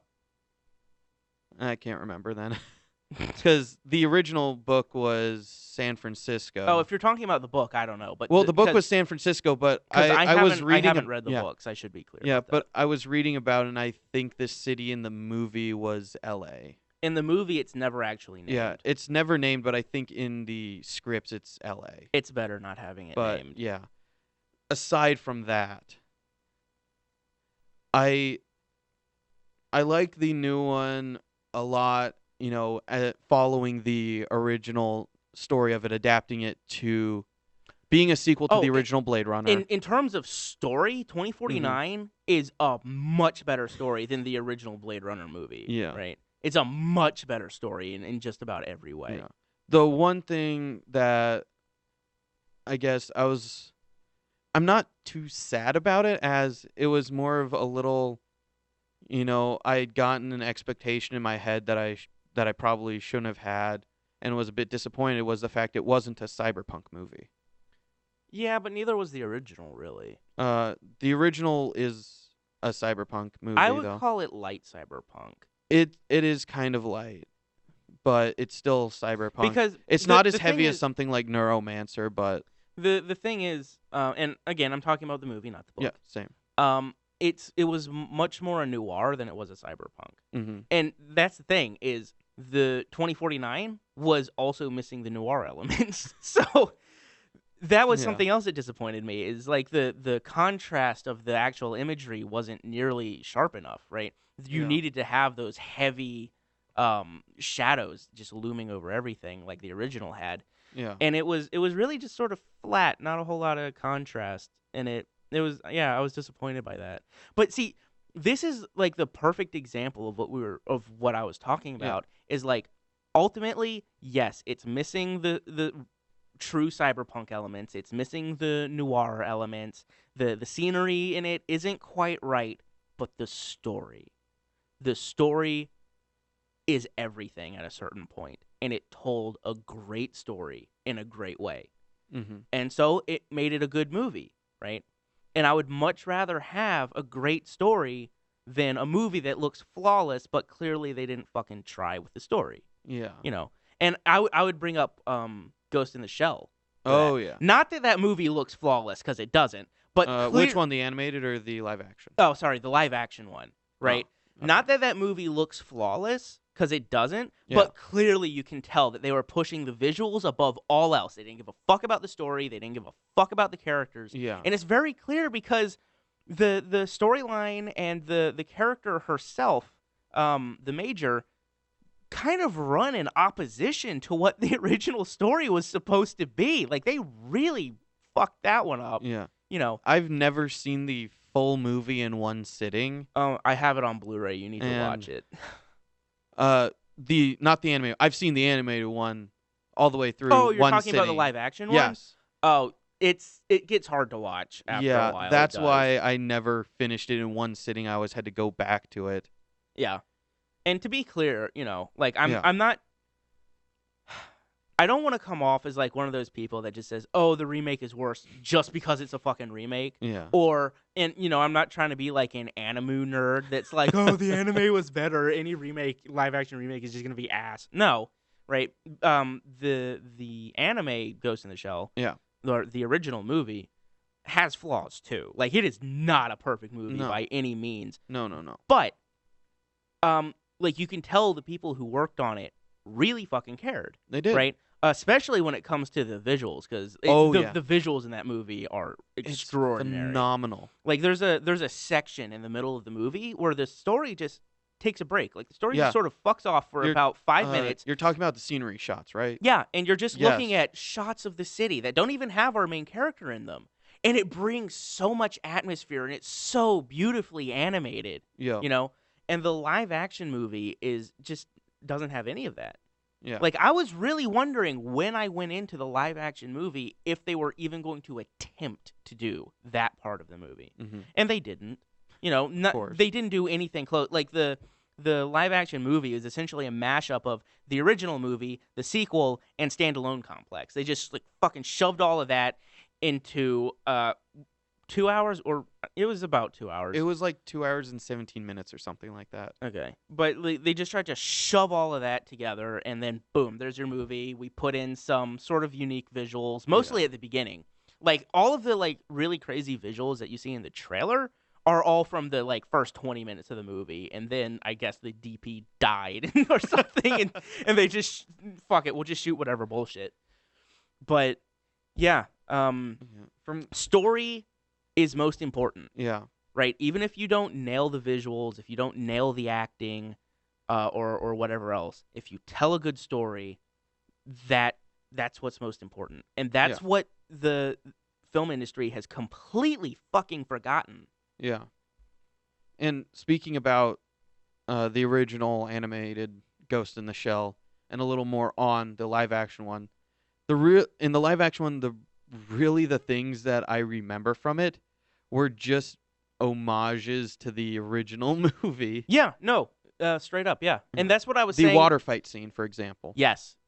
Which was really poorly done. Yeah, they're like, we did it shot for shot, and yes, they did, but pointlessly, because they completely changed the entire meaning of that scene, right? Yep. Of the character that she was actually fighting was a really important part of the Ghost in the Shell sort of mystery, right, in the original. In this, he's just an asshole killing people. Like, you can't get rid of that. It's fucking important to the story. Yeah. But yeah, that's all that was there for, is because, people like this scene in the original movie, so let's just redo it, but live action. Yeah. What's the point of that? The point of it is it fills more seats because people see, oh, look, nostalgia. They're going to go see it now. Right. And then they leave disappointed. Yep. And that's the thing. And that's then the thing. They end up seeing it again, though. Is nobody, right? Like, nobody at the heads of these studios gives a shit if they leave the audience disappointed, because they got their money up front anyway. Oh, yeah. So nobody cares. And I have a whole lot of respect for the original, which was for one, a great cyberpunk film. Sure. And for two, it clearly took the best of its influences of Blade Runner and Akira. Yep. And turned it into this beautiful, well-done film. Sure. And like I say, I have a lot of issues with the actual story in that movie. It does have that's a issues. Conversation for another time. That seems to be a big problem with a lot of cyberpunk material. Yeah, it is. Is the story, because they focus so much on the atmosphere. Essentially, a lot of cyberpunk feels like, oh, these are really cool images. The fucking Matrix. The atmosphere is so dense and it's beautiful, Matrix. and then they just went, oh shit, I forgot to write a story. Matrix. The Matrix. Again, that's a movie that wears all of its inspiration on its sleeve, including Blade Runner and Akira. Yeah. But this time they took the worst parts of Blade Runner and Akira and made a movie out of it. Well, actually, Blade Runner and Akira were only sort of inspirations by proxy because the biggest Yeah. inspiration of The Matrix was Ghost in the Shell. Yep. I mean, they like straight up. And I mean, okay, this is where the line between homage and ripoff gets really blurry because they straight up just like rip off shots from Ghost in the Shell. Mm-hmm. And we don't talk about the story or the lack thereof. Yeah. Or fucking whoa, dude, in the lead role. Whoa. Yeah. But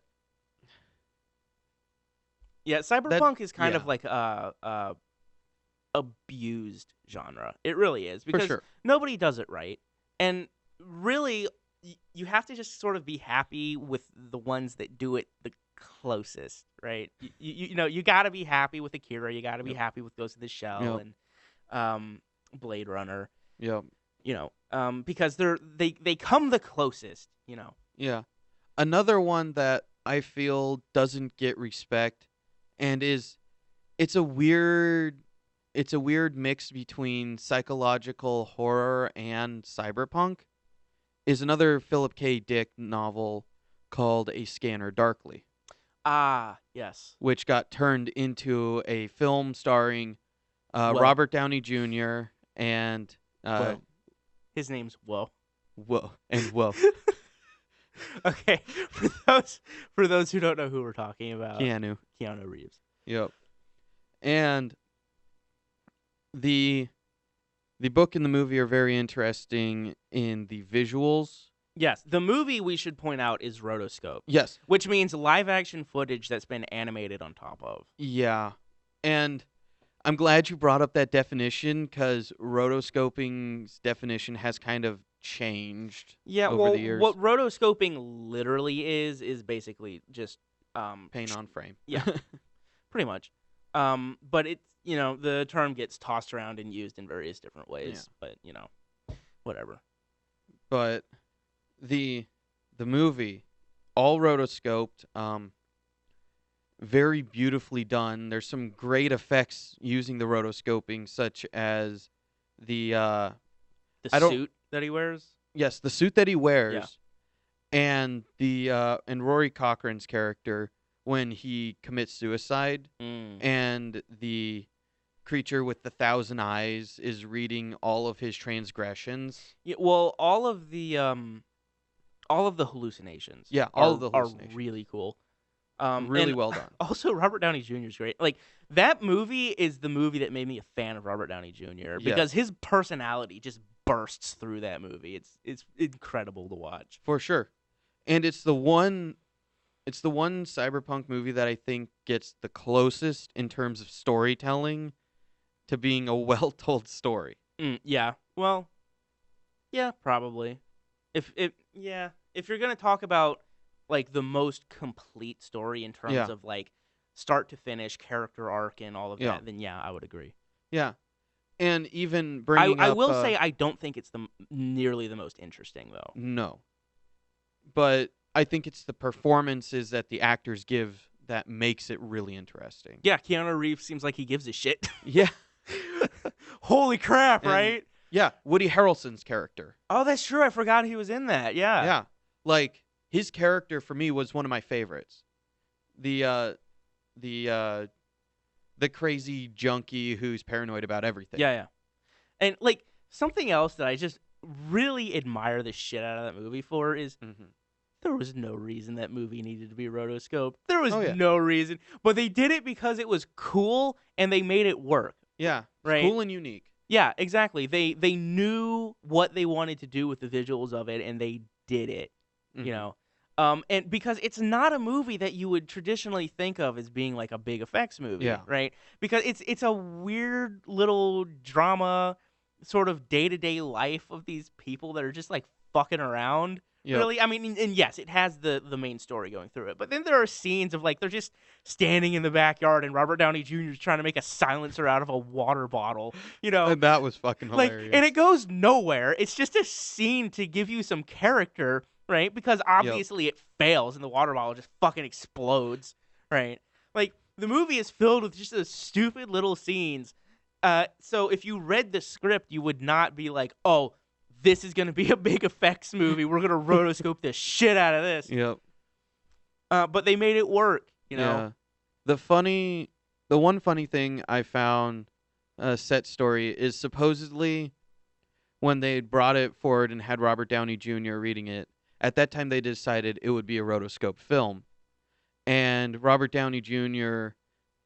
didn't want to memorize his lines. Oh, so yeah, he so they literally put wrote Post-it a notes bunch of everywhere, Post-it yeah. notes and slapped them everywhere where he would be when he sang the lines. Right, because the idea is if they're animating over the entire frame, they could just wear whatever clothes that they want Yep. because they're just going to replace it in post. And Yep, if they'll if cover Robert, up whatever they want. right, so Robert Downey Jr. can just put Post-it notes everywhere because they're just going to animate over it anyway, so nobody will know. So he didn't have to memorize the script. Yeah. Yep. And this kind of one of those things where you're like, one, that's douchey. Two, that's weirdly charming. And it's completely in line with With- the character of Robert Downey Jr. Right? Yeah. No. The character of him as a person in general, not in the context of the film. Yeah. No. Yeah. Can you imagine he's on the set of Iron Man? He's like, I need to put Post-it notes. You're gonna rotoscope this, right, guys? Like, Cut it out later. No, Robert. You have to memorize your lines. God damn it. Anyway, we were talking about something and then just got completely fucking sidetracked. Get used to it. Yeah. Yeah. We were basically talking about how audiences just go see what's safe rather than, actually taking a chance on good movies. Yes. And so one thing that I think I want to try and do with this podcast when we get near the releasing talking about new movies releasing and stuff, is have our movie of choice that we can recommend everybody go out and see. Yeah, not even necessarily a new release. Yeah. Right? Just in general, like, go see this movie. Yeah. Yeah, I like that. And for my choice for this... Hold on. Let's Okay. do that after the release. We'll do this after the releases? Yeah. All right. Fine by me. And to be clear, when we say releases, we're not necessarily talking about new in theaters, right? Yeah. What interests us is we're both collectors, right? For sure. Film collectors. And what interests us is Criterion releases, Arrow releases, Shout Factory. Shout Factory releases, or just even Digibook releases. Yeah, and stuff in Digibook general. releases. I love Digibooks. Or any sort of special edition thing, big boxes, Yeah. that kind of stuff. Or if there's a movie coming out in theaters like All the Money in the World that actually looks decent, we'll talk about that too. But really, we're interested in collector's stuff. For sure. So that being said, should we say briefly what Criterion is for those who may not know? Go for it. So for those who don't know, the Criterion Collection is a collection of movies that is voted on by a board of people at the head of Criterion. And they basically vote to bring these movies in and be preserved, right? They're sort of like the Library of Congress, but a private section. Yes. Basically, the idea is these movies that were shot on film, because there's really no reason to do this for digital movies. So movies that were shot on film that are artistically relevant deserve to be they deserve to stay around for a long time. Yep. Criterion will vote them in. They'll get the original negatives. They'll restore the original negatives, and they will keep them in temperature-controlled vaults so that they're around forever, basically. Yeah. And so every now and then, they release the new list of movies that get voted in and movies that are going to be released. Yeah. So, that being said, we have a few. We have 5, actually, that are going to be coming out in March. Mm-hmm. And so this is the March list for Criterion releases. Okay. The first one we have is the movie The Passion of Joan of Arc. I thought you were going to say Passion of the Christ at first. I was going to be like, what the fuck? Yes, Criterion's releasing Passion of the Christ. Hey, they've released weirder things, to be honest with you. Didn't they do Antichrist? Yes, they did. Antichrist That's is what I in. thought. Yeah, that's in Criterion. That's a discussion for another time, Yeah, though. no. Can you tell this is not scripted? Not at all. Not at all. The giant tangent we just went on. All right. Anyways, so, do Do you remember a bit of what Passion of Joan of Arc is about? No, not really. It's not a movie I ever saw. Yeah. Uh, it's essentially the story of Joan of Arc. Well, Like, I really, assumed. it's probably, for the subject matter, the best one done. When was it made? Uh, I don't fucking remember. I think it was in the Well, okay, what era are we 30s. talking about? Okay. I don't. Yeah, 1928. Okay, is it silent? Yes, Okay. I believe. Yeah, it's silent. Okay. So the one thing that interested me about this when I looked at it is it's being given a new restoration, like most of these movies are going through that Yeah. process, and it's being presented as it would 24 frames a second, the standard for that. Sure. But it has an alternate presentation with it, Mm-hmm. where it is being presented at 20 frames a second with Right, the because original Danish intertitles. yeah, because silent films back in the day, before all of this was a science, the films would be projected at sort of random frames per second, Yeah. which is why when you watch a lot of movies from that era, they're like Yeah. weirdly sped up. Yeah, or like European releases are usually like 4% sped up or something like that. Yeah, and it's why. Yeah, like all the comedies that were coming out then, it kind of worked for them because the like quick speed is sort of goofy, people Oh, yeah. running around bonking policemen on the head and shit. But Imagine the one time that they ran it at like 12 frames a second. yeah, yeah. So like these movies were shot by like crank cameras a lot of the time. Maybe by 29 they had gotten motorized cameras. Yeah. But so that fucks with the frame rate to begin with, and then when they're projected, it just fucks with the frame rate again. Yep. So what you're saying is they're basically correcting the frame rate. Yes. But they're also including the sort of weird fucked up frame rate version. Yes. Okay, that's cool. It also comes with a few commentaries, some interviews, some conversations with like historians and stuff, and video essay actually talking about what we just talked about. Is the weird fucked up frame rate of the film. And from there we move on to Martin Scorsese, which one of his movies is getting inducted. It's The Age of Innocence. I have not seen that one actually. Neither have I. What year was that? That was like 93, I think, if I remember. 90s. Was it? Let me look here. It says here. Yeah, 93. Okay, so it was one of his sort of later movies. Like Yep. I kind of assumed it would be around Raging Bull sort of era, but no, it's later than that. Yeah. Okay. The one thing I want to say about this is a very disappointing release for me. How come? It doesn't include much. It's being restored in 4K digital, but it only has some new interviews and a documentary on the making of the film. Yeah, we should say that usually Criterion includes like a fuckload of special features. Oh, yeah. Like more so than any standard release of it. Yeah. And the restorations are usually also supervised by the director. So yes, this one is okay, as well. so it was supervised by Scorsese. The one thing I found very interesting was it's got the 5.1 surround DTS HD master audio now. For that. I think it was originally just stereo. Yeah. So that's been I guess updated into the surround sound era. Okay. But other than that, there's really nothing for it.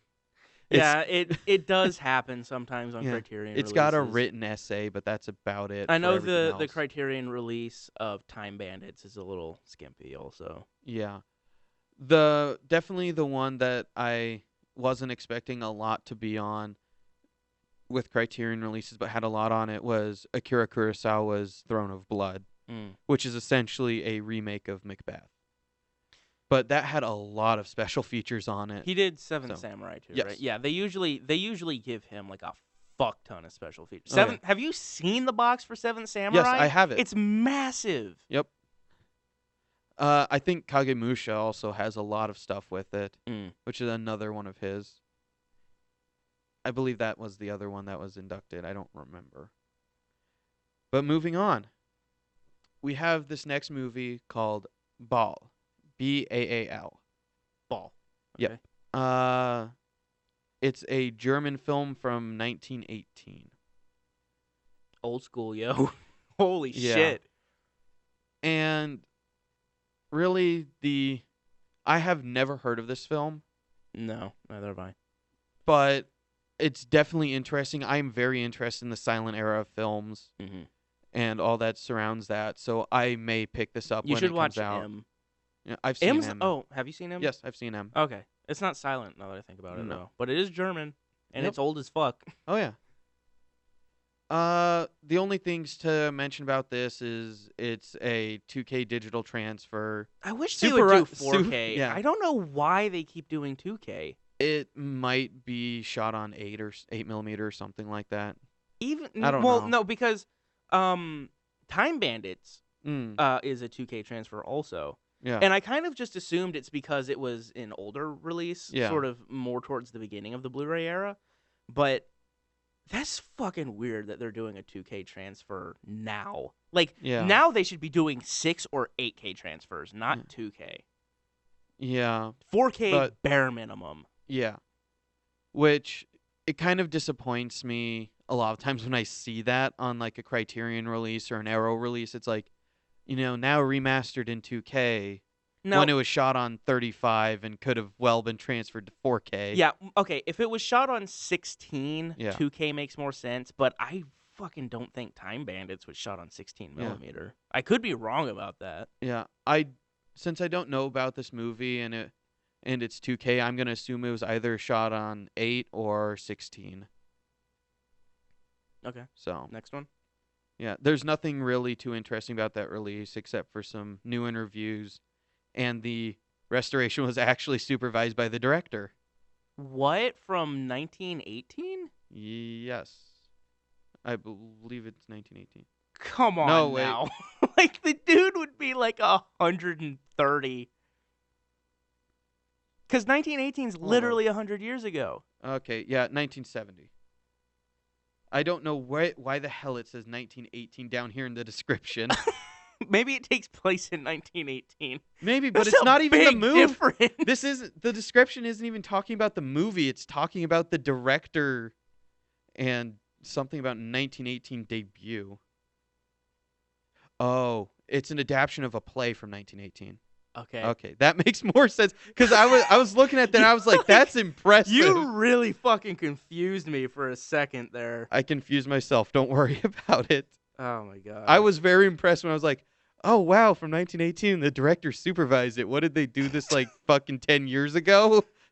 But all right.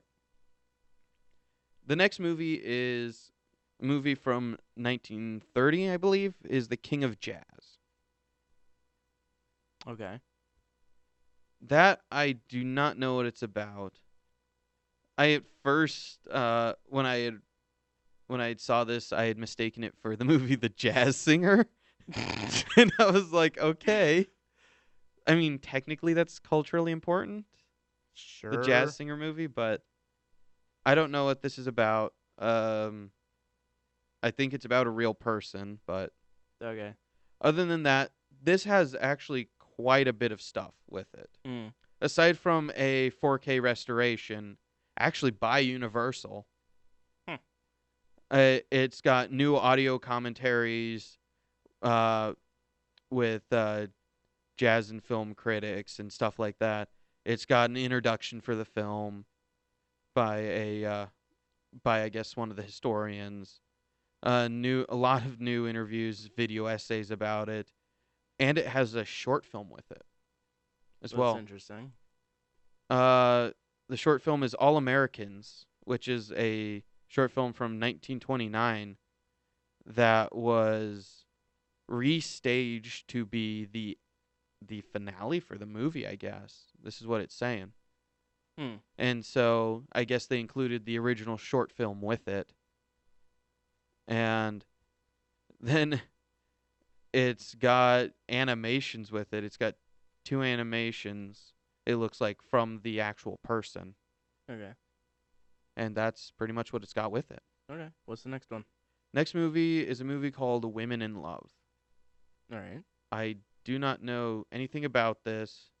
See, that was the thing when I looked at this list. Yeah. I was like, I don't know most of these movies, but then again, Yeah. that's not necessarily new for Criterion. Like almost anybody, if you get into Criterion releases, you won't know most of the catalog. It's a Yeah. bunch of like artsy bullshit, like you know. It Isn't, really is. It's like the Criterion Yeah. catalog is really fucking pretentious. Isn't Solo also in Criterion? Yes, I think it is. Yeah. Of course it is. Yeah.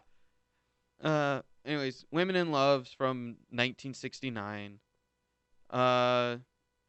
It's been transferred. It includes some commentaries, some interviews, a few biopics and documentaries, it looks like, and again, another short film. Okay, so good set of special features again. Yeah, got quite a bit. All right, so There it there are goes. 2 more Criterion releases that bear mentioning. All right. Criterion is releasing Silence of the Lambs, Yep, I heard about that. and they are Silence of the Lambs also recently got put on 4K Blu-ray. Yeah, well, Criterion always does their own restoration. Yeah. So, like, even if there's already a 4K transfer, Criterion will do their Yeah. own. I just thought it bared mentioning. Sure. They're God damn it, dog, go away. We're working here. they are also Lay releasing down. Night of the Living Dead. Right. The was that the restoration that Yes, it's the newest Uh, restoration. Romero started? So the story with Night of the Living Dead, to do a Come here, guy. very brief explanation. Basically, they had lost the negative for a long time. Yeah. And They'd also lost 9 minutes of the movie. Yes, they had also lost 9 minutes. So there's 9 minutes of the movie that's never actually been seen. Yeah. Um, And George Romero recently found it, supposedly. right before. No, there's 12 minutes that haven't been seen, but 9 minutes is known. Oh, okay. Well, whatever. Romero, who has recently died, Yep. but before his death, Rest in peace. he found the missing footage, and now it has been completely restored. There's going to be a 4K. there's going to be a small theatrical run of it, Oh, yeah. and It's- Criterion is releasing Yeah. it. It's unfortunately not coming to the state in the U.S. where we live, though, from what I've seen. Yes. You really? You don't even want to say the state that we're in? Shut that up. was awkward. Fucking fight me. So, they're doing a release of it. I don't know if there's going to be another release. I kind of assume there's going to be a more mainstream release, but Probably. there is a Criterion release, and it looks like it's going to be pretty cool. Yeah. It looks like it's going to have a fucking ton of special features. I hope so. I don't know if the Silence of the Lambs release is going to have too many more special features, but it looks like Night of the Living Dead will. And Yeah. I'll be very interested in picking up Yeah. both of those. Especially, it'll probably have the 9 minutes plus a bunch of interviews and stuff. Yeah, probably. Well, they're putting the 9 minutes back into the movie. Are they? As far as I know, yeah, they're putting that I- missing footage into the movie. I think that might be an alternate cut because I think they're going to have the original theatrical cut and then an alternate cut with that back in. At least I think that's what George Romero was talking about Mhm. when he last spoke of the movie. Maybe, I don't know. But I will be looking forward to getting that. And Yes, okay, same here. I do want to put out a warning. Okay, What are you doing, dog? would you leave the dog alone? She keeps coming over here and sticking her face in my crotch. Like, what the fuck? Go away. So I want to issue a warning, like legitimately. Mhm. If you look up Night of the Living Dead Criterion, it's already on Amazon, and it is a fake release. Yep. Okay, so watch out for that, because I'm sure that release is still going to be around when the actual release comes out. Oh, yeah. So make sure you're getting the real one and not this fake one. So, to make sure you get that, go to Criterion's website. Yeah, go to Criterion's website and link over to Amazon from there. Yeah. And here's the shitty thing, right? It is 100% legal for them to release Night of the Living Dead Yep. because it's in public domain. So, like, you can't even take any legal action against them releasing a false Criterion version. Although you might. It might be because if they're using the Criterion Yeah, logo. which they are. then At least the lawsuit image, could be at least taken the against them for image that box on art. the Amazon page, Yeah. has the Criterion logo. I don't know if the actual case when you get it does. If But there's an actual case. yeah, but either way, the actual release of the movie is legal because it's Yeah. in public domain. Oh, it's in all of those fucking Yeah, the like 50 movies for $10, Yeah. it's in all those packs because it's public domain. Domain. But the Criterion release looks like it's going to be Yep. fucking like, of course it's going to be way better than those transfers, right? For sure. So it For looks sure. like it's going to be the best way to get the movie. So, all right. now that we've done that, you wanted to say Right. a movie that we recommend. Movie of the day. We can each do a movie if you wish, or we can both do a movie. No, let's each do one. All right. So we already spoke about this movie today. The movie I'd recommend you would all see is A Scanner Darkly. Okay, that's a good one, yeah. It's very satisfying to watch in a way. Oh my god, and I would say okay, either watch it high or don't watch it high. Now that sounds weird to like be like do or don't, but if you're going to watch it high, be prepared for what you're getting yourself into cuz there's some fucked up imagery in that. But it looks like it would be an amazing movie to watch high. I haven't tried it, but Not yet. It looks like it would be fucking amazing. All right, and that is my movie of choice. What is your movie of choice? Huh. Well, you kind of sprung this on me, so I have to think about it for a second. Actually, you know what? I think the movie that I would recommend this week is going to be Sid and Nancy. Now, Sid and Nancy is a movie that came out in the 80s, and it purports to be about Sid Vicious of the Sex Pistols and Nancy What's-Her-Fuck, His girlfriend, who basically both of them just spiraled like way down. They were both huge heroin addicts. Sid Vicious even died of an overdose while awaiting trial. Yes, for he that. did. And for murder of his girlfriend, I should say. Which there's some argument as to whether he did or didn't actually murder her. The movie portrays that he did. I mean, it's the same argument with did Courtney Love actually kill Kurt Cobain? Yeah, well, that's another conversation. So the movie is maybe not entirely accurate. There's a lot of question about its accuracy. Yeah. I know that what's his name? The singer of Johnny Sex Pistols. Rotten. Johnny Rotten. What's his real name though? Fuck if I know. Johnny or John Landis? Yes, John Landis, I think. Yeah.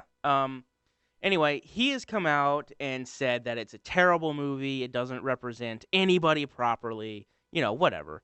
But just taken as a movie on its own, it is a wild ride.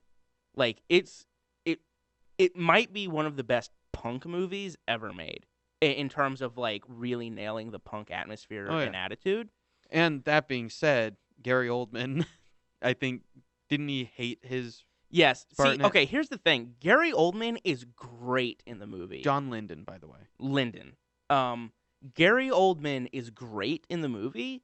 The problem is he's not really a good Sid, right? And that's even what he says. He says he doesn't think that he was a good Sid. And he wasn't. He wasn't really how Sid Vicious was.